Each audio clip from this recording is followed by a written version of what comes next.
San Antonio na isang abad ay nakilala rin po tulad po ni San Francisco ng Assisi na kung saan meron po siyang makikilala po ang kanilang pamilya bilang mga mayaman. Ipinagbenta niya at pinamahagi ang lahat ng kanyang ari-arian. At ito po'y ipinamahagi niya sa mga dukha.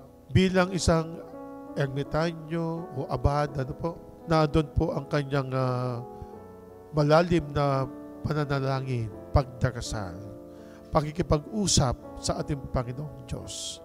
Lalo-lalo na po, ang mga nahihiwalay ng landas, ang mga taong hindi naniniwala sa ating Panginoong Diyos at yun ba'y kinuha na, nilamo na, kinain na sila ng kanilang mga gusto. Lalo na ang tahaki nila, kamti nila, o sabi po natin sagutin nila, ang tawag ng masamang espiritu o ang panghihikayat ng demonyo.